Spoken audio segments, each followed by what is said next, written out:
Welcome into UFC 251 Fight Island Free Picks with Matthew Holt from US Integrity. Matt, welcome in. How you doing today, buddy? Drew, doing great. Look, I mean, we've been hearing about this card for a long time. We've been hearing about Fight Island for a long time. A lot of people didn't even believe Fight Island existed, but here we are, just 24 hours away, basically, from the first card on Fight Island. And boy, is it a stacked one with 3 title fights. It's a huge card in Abu Dhabi there. We got the prelims starting at 3 p.m. Pacific, 6 p.m. Eastern, and the main event, 7 p.m. Pacific, 10 p.m. Eastern. That one on pay-per-view. The prelims you can see on ESPN. Of course, follow Matt on Twitter at Matthew Holt USI. We're going to hit the 3 title fights, and then we got some of Matt's top picks from the prelims as well. We'll throw it all out to you. Hopefully find more winners than losers. But Matt, let's not bury the lead, man. The main event here, we got Jorge Masvidal versus Kamaru Usman. Usman, I'm seeing a favorite of about minus 230, minus 240, depending where you're shopping. You can get Masvidal on the other side, plus 180 to plus 200 right now. And like you said, we're about 24, 26 hours away from the prelim starting right now. We got 4.5 as the total, minus 140 to the under. How you looking to attack this main event?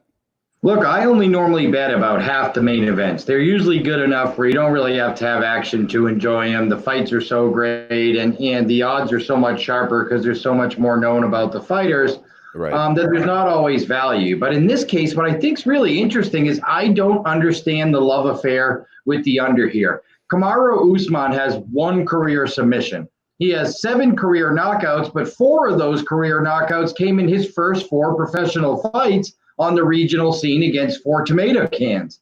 So more recently, he has 2 knockouts in his last 11 fights. He just doesn't knock people out. It's not his style, and he's not really a submission artist. And on the other side, 4 of the last 5 losses for Jorge Masvidal are by split decision. And the last time he got knocked out, you have to go all the way back to 2008. 12 years ago versus Rodrigo Dam, the last time Jorge Masvidal got knocked out.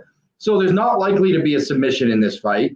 There's not really likely to be a knockout. At least the stats tell us this. What's really interesting is how narratives affect lines sometimes. So the narrative by some media folks and a couple of people that have been pushing this under is that, Jorge Masvidal took this fight on short notice and is going to have such a hard weight cut. But what none of those people are acknowledging is, do they know how much he's been training? Because on the other side, we have professional fighters that also train at American Top Team gym, like Dustin Poirier, like my friend Ryan Quinn, who I know. And they're all telling me the same thing, that Jorge Masvidal has been in the gym the entire time through COVID, training as much as he can, preparing for Kamaru Usman in a fight which the UFC booked before, it announced before, and that he never stopped training for Usman.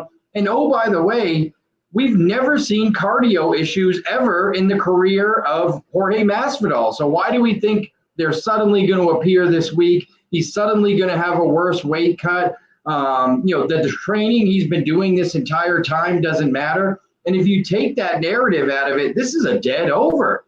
I mean, this is just you have a big favorite who doesn't finish fights going against a guy who doesn't get finished. I mean, this makes sense that this one goes the distance.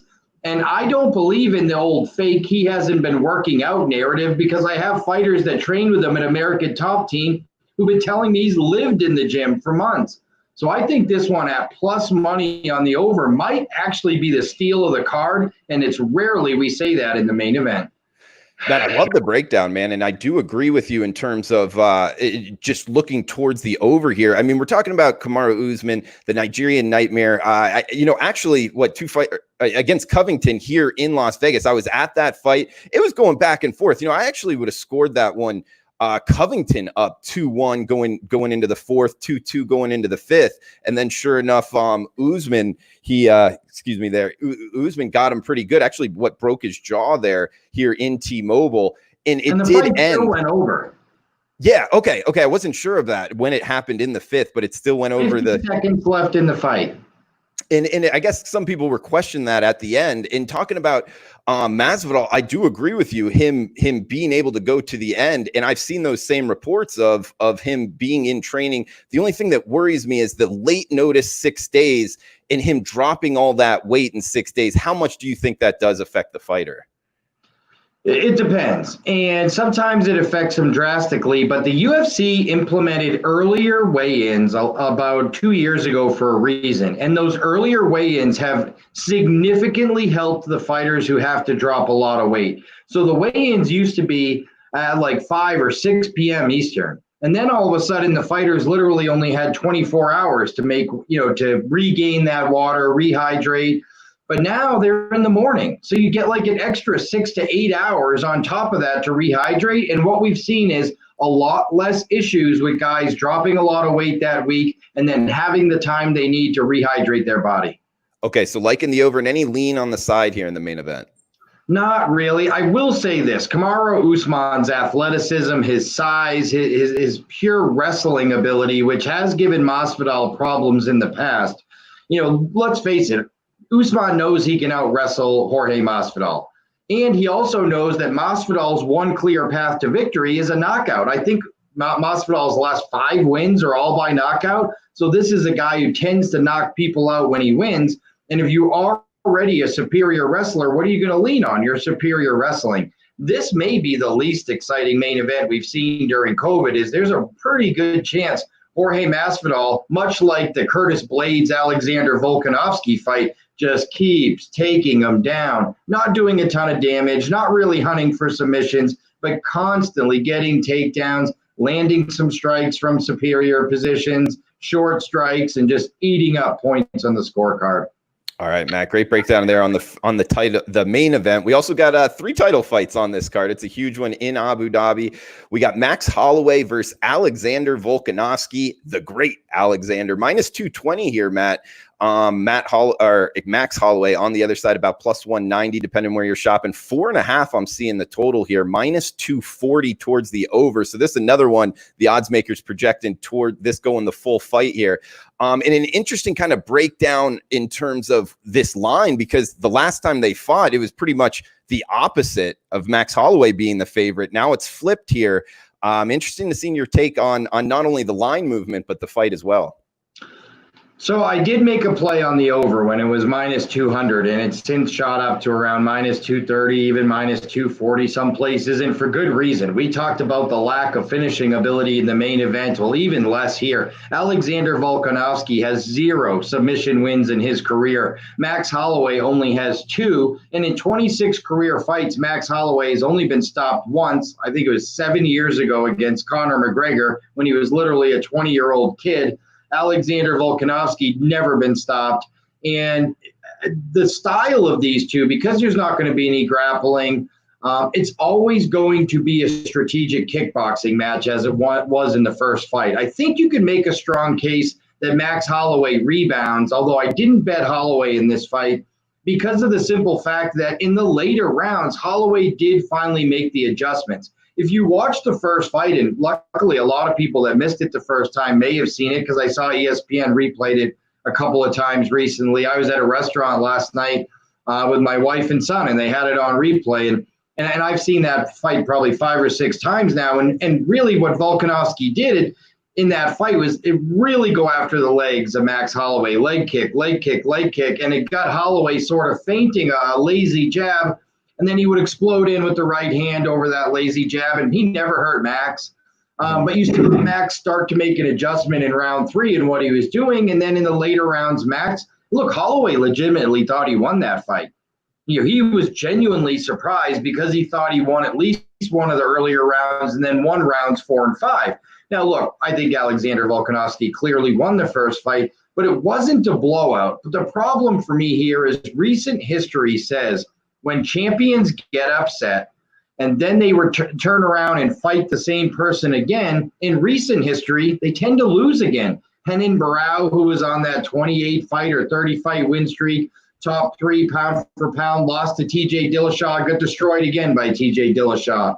TJ Dillashaw again did it to somebody else, Cody Garbrandt, when he was the champion, undefeated champion. He knocked out Cody Garbrandt the first time, fought him again, knocked out Cody Garbrandt again the second time. So recent history says the fighter who won the first fight in a title fight wins the second fight as well. And that recent trend, that's about a 10-year trend now, really has me not too excited to jump on Max, but I'm not excited to jump on Volkanovski either, because I thought Holloway was competitive throughout the entire fight. And once he made adjustments later in the fight, it became a different fight.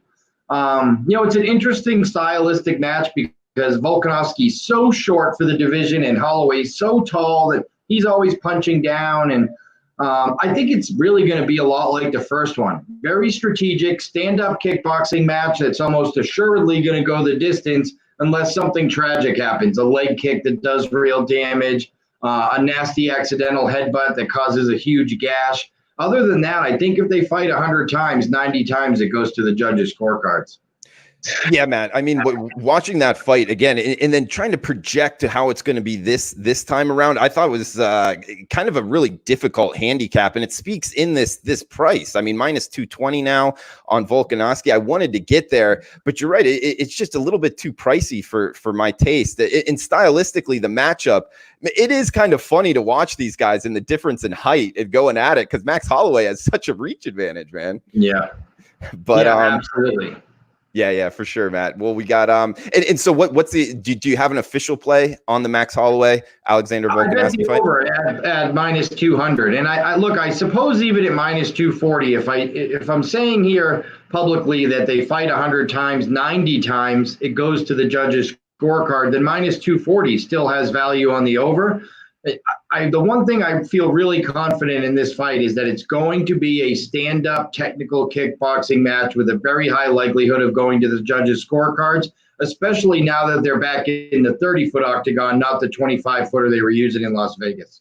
Great point there, Matt. Guys, we got one more title fight here we'll break down, and then the prelims. Feel free to chime in on any questions you got here for myself or Matt. We got Jose Aldo at Petr Yan up next in the minus 220 range. I'm seeing for Yan right now, 2.5 being the total, minus 175 around there. You're going to have to pay the price if you're wanting to bet the over in this one as well, Matt. What are you thinking here with Yan versus Aldo? Well, here's the problem with Aldo. He's 3-5 in his last 8 fights and 0-1 at this division. So it's amazing, first of all, that he's in a title fight. I know he has a big name, and some people still say he was the greatest featherweight champion of all time. That's been a little while ago now. I mean, 5 losses in his last 8 fights. But I do think this fight's correlated a little bit. If you like the underdog, Jose Aldo, his best chance to win is going to be early in the fight by knockout. In fact, in his last 2 wins, he won by knockout early over Jeremy Stephens and Renato Carneiro. That's the way Jose Aldo is able to get it done now. What we've seen out of Jose Aldo later in his career is that after round 2.5, 3, Jose Aldo starts to gas bad. I mean, that's how Max Holloway was able to stop him. Aldo looked good against Holloway the first 2.5 rounds of both of their title fights and then ran out of gas, and Max stopped him, not with one big shot, but it just, when a guy runs out of gas, he can't defend himself anymore. He just keeps eating shots, and that was the case against Volkanovski, and that was the case against Marlon Moraes, where I thought Aldo came out looking great. So I think if you like Aldo here, why not take plus 180 and plus 140 on the under and turn it into a big parlay? Because Jose Aldo is not winning a long 5-round decision here against a really fast, strong, technical kickboxer like Petr Yan. So I do think it's correlated a little bit. And if you don't want to lay the money with Yan at minus 220, why not lay Yan and over 2.5 rounds minus 180 and then get a better value on it? Because I think that's the more likely scenario. Yan is 6-0 in the UFC, but only has 3 knockouts, known as this devastating kickboxing striker. But he's a lot more technical. He's going to know that Jose Aldo comes out a house of fire. His team is going to know that Jose Aldo tends to fade. He's going to look to push a pace, stay out of trouble for the first couple of rounds, pour it on late in the fight, and either win by stoppage late or win a decision. I actually think that's the more likely scenario, and I thought it was interesting in this fight. So when I was making odds for this fight, you know how the money lines always come out before the totals. I was sure they were going to make this total 4.5 under a quarter. but they only made it 2.5 rounds, despite the fact that it's a 5-round title fight. The other 2 title fights are 4.5 with a total. They only made this one 2.5. I think if you like Petr Yan like I do, that you have to like the over. So I actually did a parlay, minus 215 on Petr Yan with over 2.5 rounds, minus 175. Nice, man. Usually I'm against parlays, but a correlated parlay is very different. And yeah. you have a great point there in terms of them being kind of tied to each other. And just to make sure, so those 3 fights are all 5 rounds. Every other fight on the card is 3 rounds? Correct. And they're all in the 30-foot ring, back to that norm, not the UFC Apex 25. Correct. Big difference. All right, Matt taking a break here. We got, I think he's got 3 more fights here. You're shutting the door because I could hear the guys in my office getting rowdy. It's a Friday. Hey, Matt, however it works for you, buddy. But I know we got 3 fights that you wanted to go over on the undercard. Do you want to go over them in any order? I'll just throw it over to you, man. What are you looking to bet? Yeah, sure. The first one for me was Volkanovski versus Yuri Prochazka. Under 1.5 rounds. And what I thought was really interesting in this fight is when you look at Prochazka's professional career. And oh, by the way, he fought a great, he has a lot better resume than people would understand for a guy making his UFC debut, as he fought in Ryzen for the better part of his last 10 fights against guys like King Mo, CB Holloway, Fabio Maldonado, Brandon Halsey. So he's fought a pretty good resume of guys, former UFC guys, former Bellator guys. It's a pretty good stable of fighters. But 23 of his 26 wins come by knockout. 9 of his last 11 fights have failed to get out of the first round. In fact, 2 of his 3 losses, which are both by knockout, he got knocked out in the first round. And on the other side, Volkanovski, a former title challenger, lost to Daniel Cormier in his title shot at 205 pounds. 3 of his 4 losses, he got stopped. And 12 of his 17 wins come by knockout.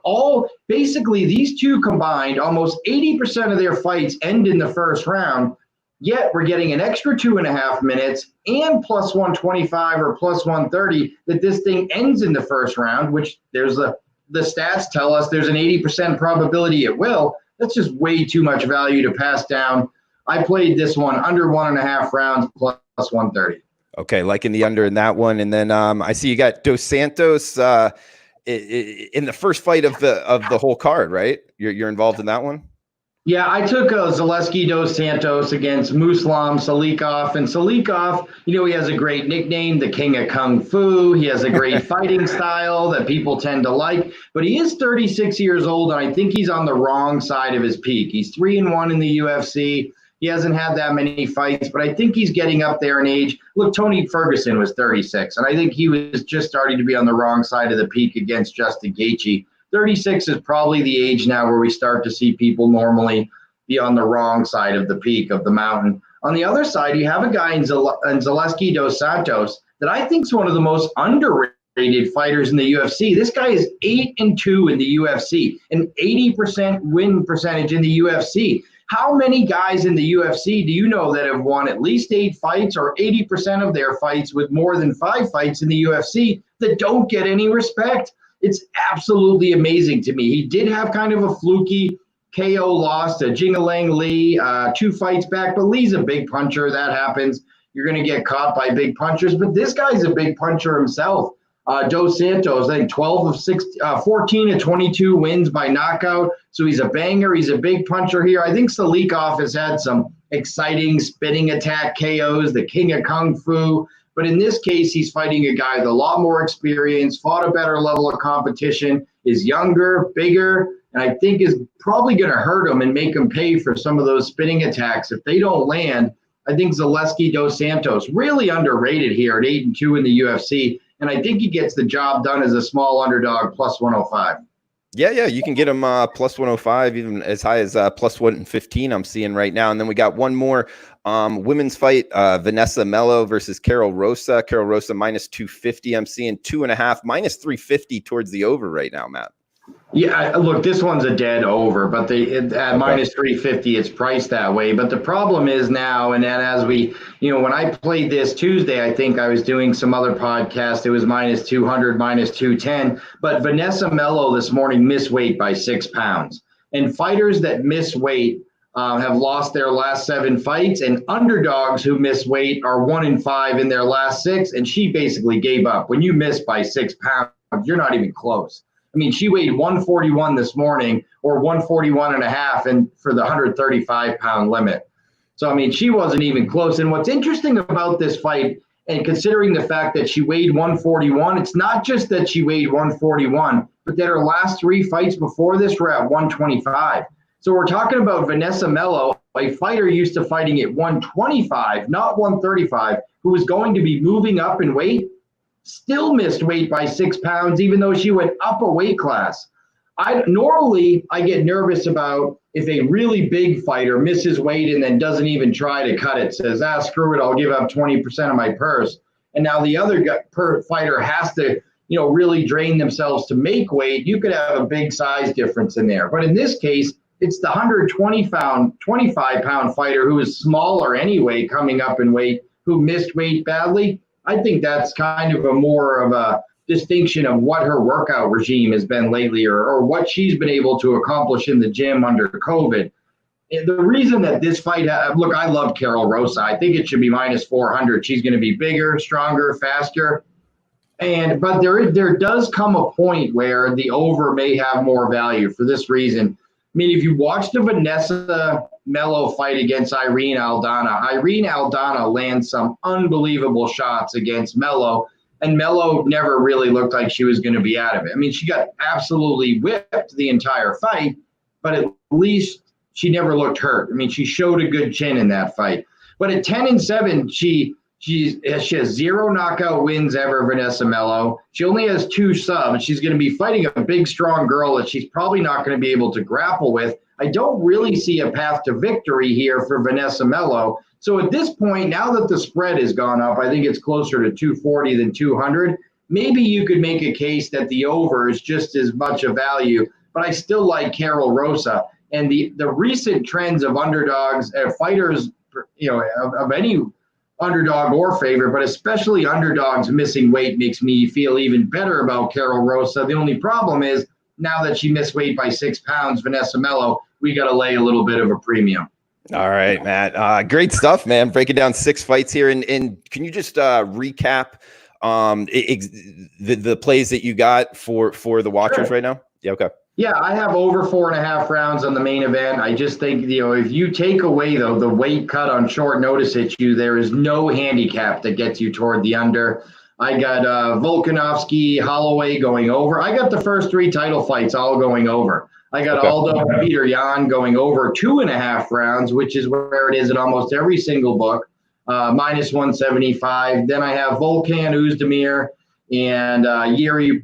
I'm going to say his name wrong. Let's just say the Volkan Oezdemir fight going under 1.5 rounds at plus 130. I laid minus 200 with Carol Rosa, and I have Zaleski dos Santos plus 105, getting it done against the King of Kung Fu. Against the King of Kung Fu. I love it, Matt. Follow him on Twitter at Matthew Holt USI. Anything else you want to throw out there before we shut this down, Matt? No, what an exciting card. And look, it's going to be one of those weeks again where and I would tell UFC and MMA bettors that I would price your money out as if the next 8 days were one betting week, because you're going to get 3 cards again in 8 days like we did a few weeks ago. So I know that we just missed a week with a card because we had a week off before this pay-per-view.